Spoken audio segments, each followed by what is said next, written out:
Hi, and welcome to the Butler Buzz. I'm your host, Kate Stutz, and I'm sitting here with Craig from Pennsylvania Volunteers. Craig, thanks so much for being here with us today. It's my pleasure. Thanks for the opportunity.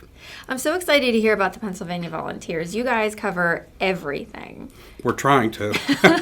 It's just there's so much that goes into it. Can you tell us how you got started with Pennsylvania Volunteers?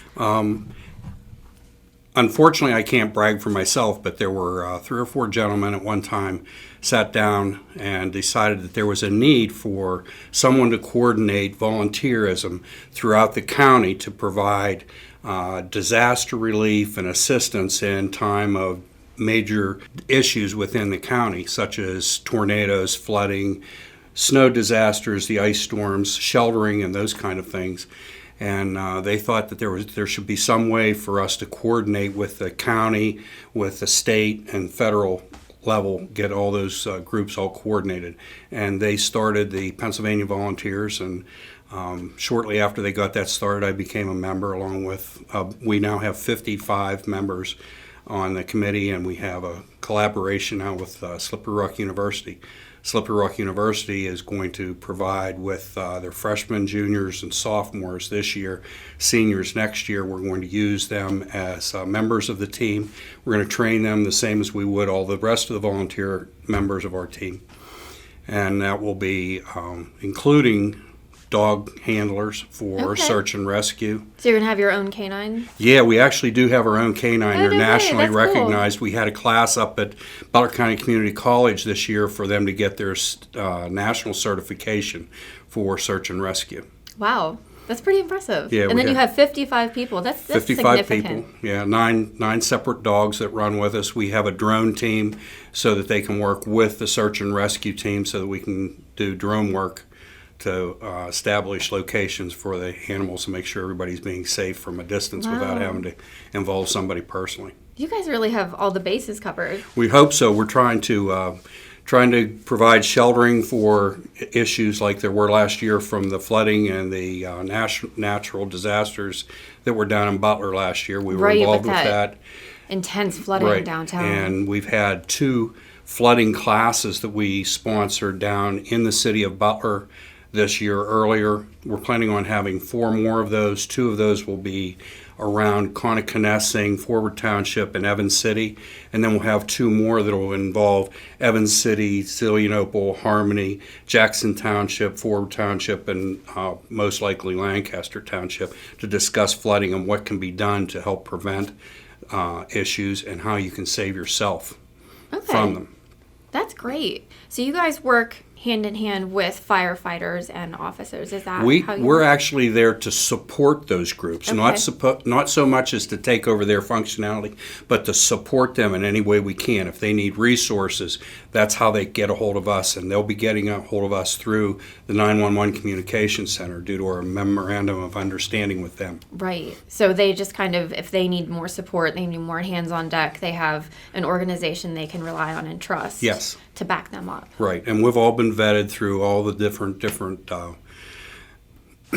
classes that we've taken. We have to get all the certifications that they have for fire service and stuff. Okay. Can you tell us more about your partnership with Slippery Rock University? Yeah, that's really exciting for us. We're imagining that we could see as many as 100 to 150 students coming down to become involved with us, to work with us over their 4 years at the university, which will give them background in volunteerism, in actively participating in the functions that they're trying to get their degree in so that they would have some networking with those community groups and to be able to take this thought process back to their home communities whenever they get back to those jobs. Say, hey, this is something that we could have. And the university has been excellent to work with. We sat down. We're actually planning on the January 23rd, I think the students go back after the winter break. Right. And we're supposed to have a meeting with the entire organization and all the degree programs then. Craig, if people wanted to join up with Pennsylvania Volunteers, how would they do that? Well, we'd be ecstatic to have additional volunteers in the community. We have a website, and if you don't mind me cheating here, it's at www.pavolunteers.org and an email at info@pavolunteers.org.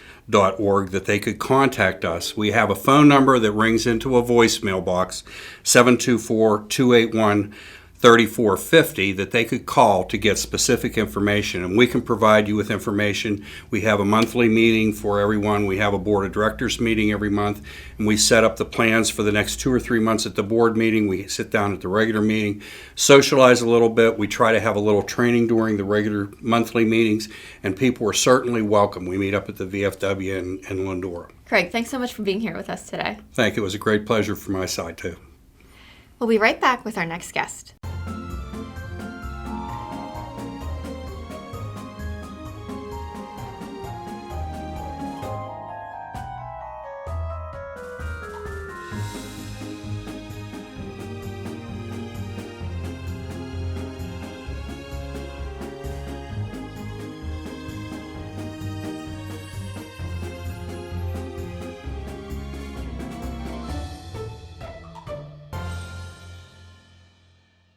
Hi, and welcome back. I'm sitting here with Gunnery Sergeant Chad Crumpy from the U.S. Marine Corps.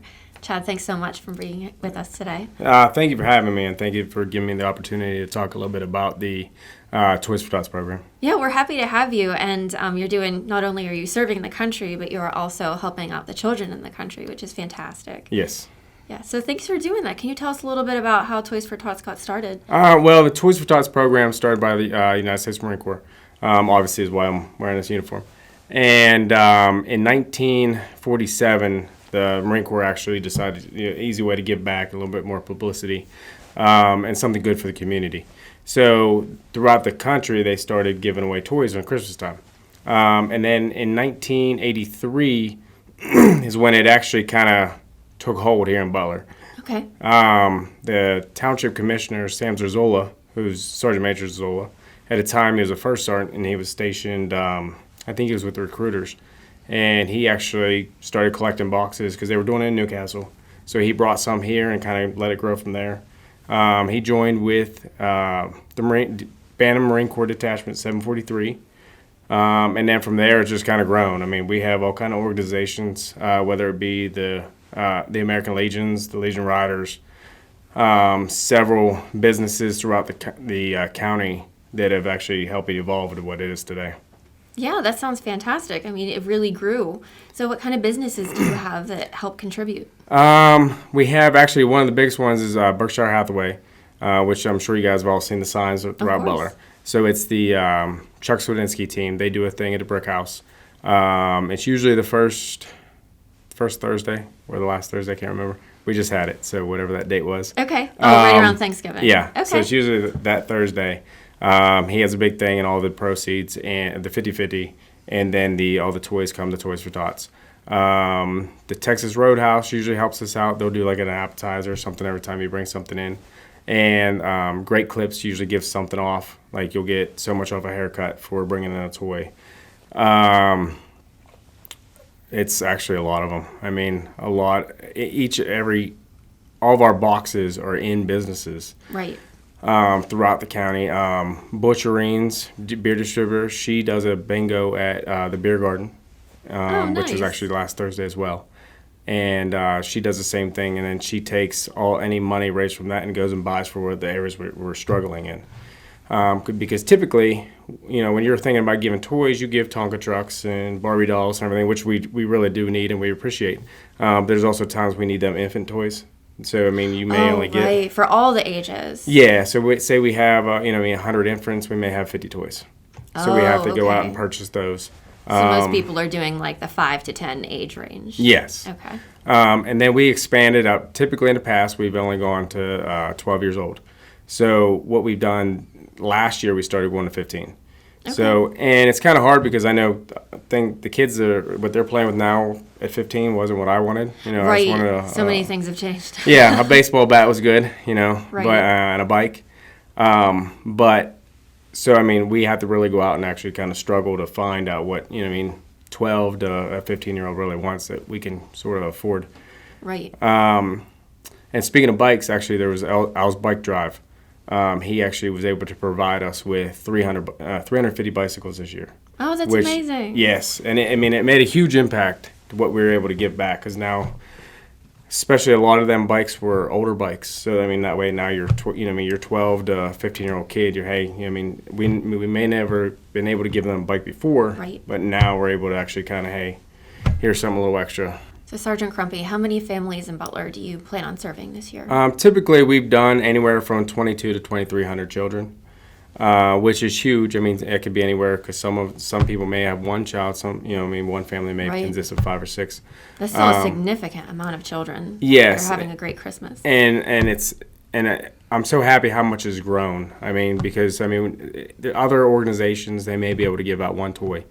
So with us, we're able to give out like one larger toy, 2 medium, 2 small, and that's all because of what the community is able to give. Everything we put out. The Marine Corps is just a face. All the volunteers, they're putting in the time, but what actually brings us together and makes it happen is the actual community itself, because they're the ones who are giving all the toys. All the toys that are given, all the money given, all here in Butler County stays in Butler County. So you help so many families this year. How can we help next year? Next year, the best way to help is, go visit the local businesses.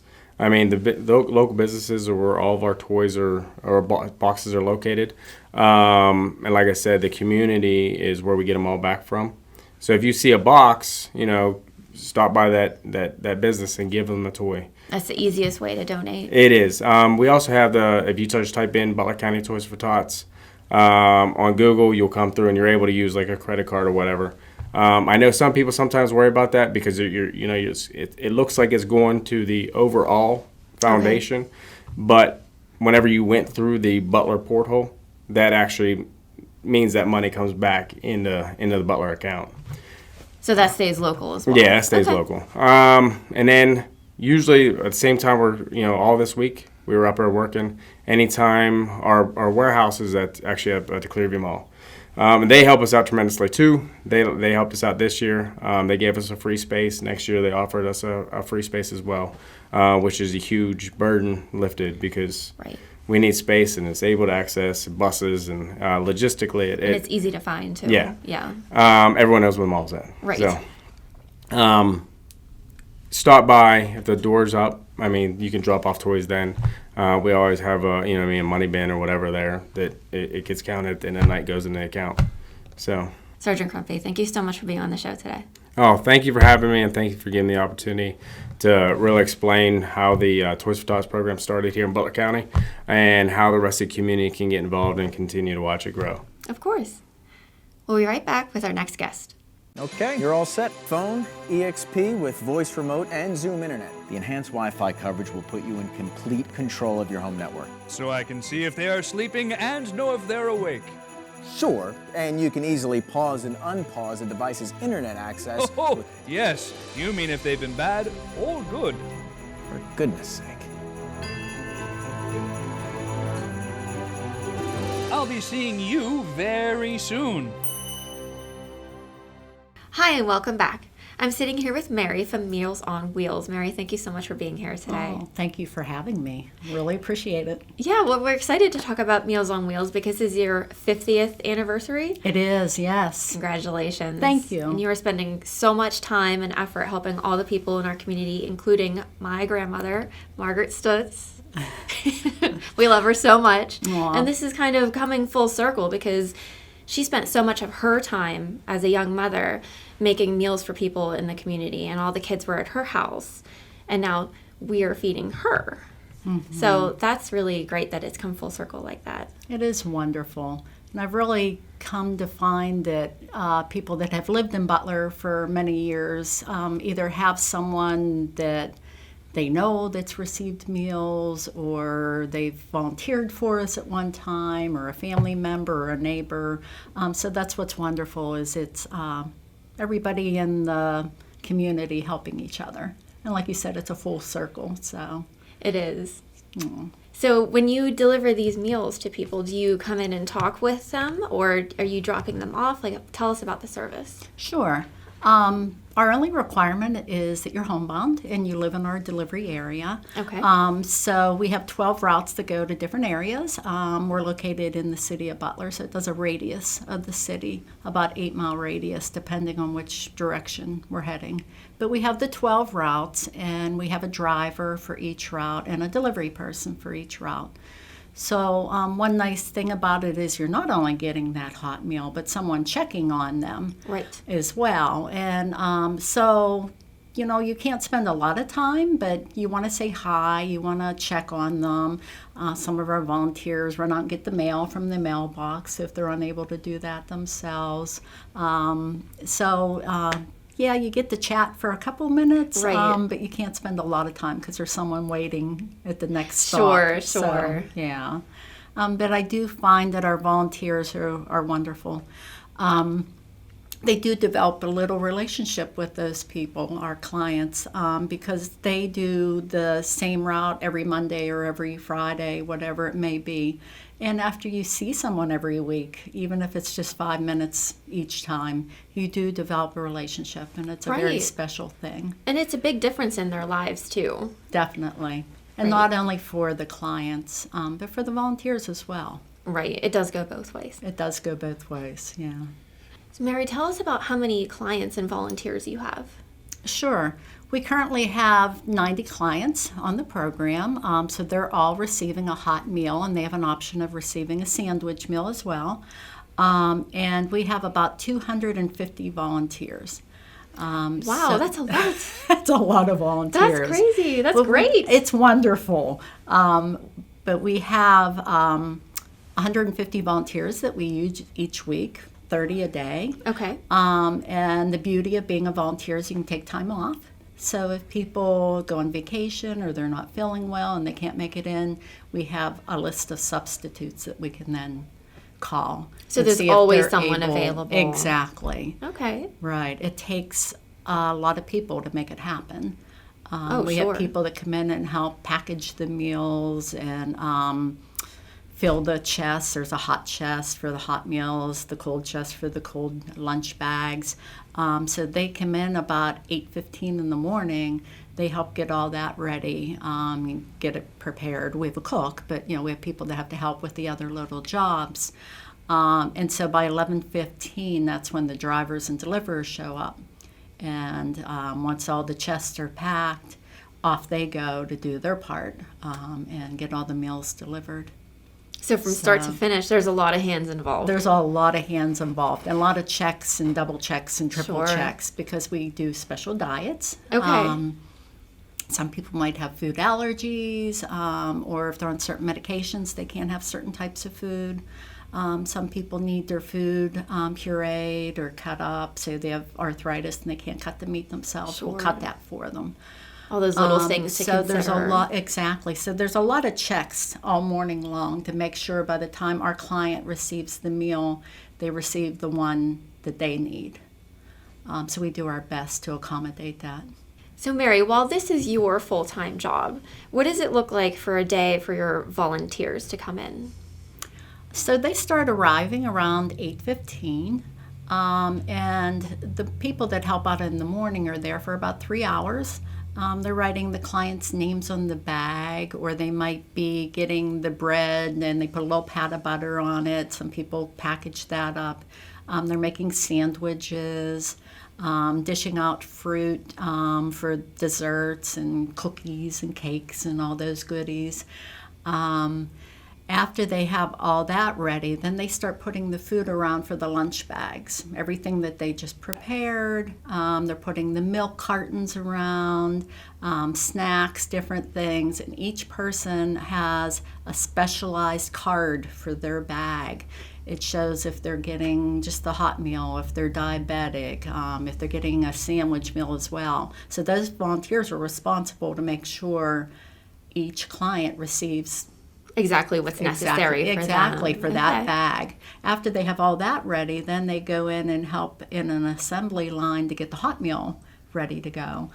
So it's a tray that'll have your hot food items in it. You get a main dish and a couple side dishes. So they package that up, put those in the chest, and once that's ready to go, their portion of volunteering is done for the day. Okay. They have about 3 hours in. So this is shift work throughout the day. Okay. Yeah, and then we have the drivers and deliverers that come in. They use their own vehicles. They load up the cooler bags in their own vehicles. They have somebody that rides along with them most times. Some people do it alone, but usually it's 2 people. And then they're going out throughout Butler, many different directions from where we're located. And they then make sure that each client receives the correct bag. It'll have their name on it. And if they have a special hot meal, the name will be on that as well to ensure that they're getting the proper meal.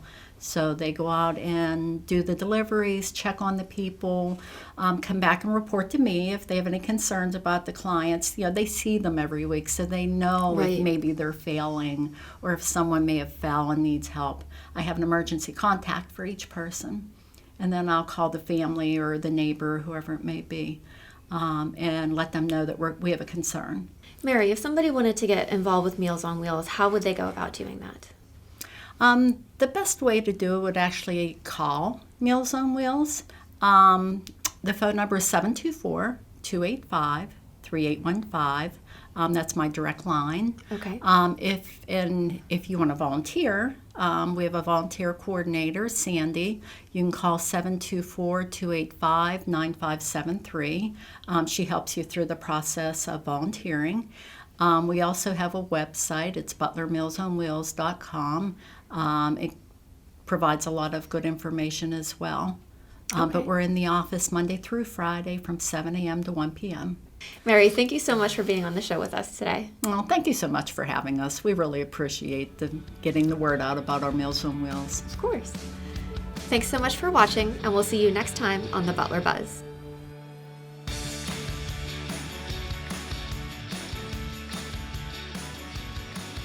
Hey there, Butler. If you want to see more from the Butler Buzz, click on the playlist button up here.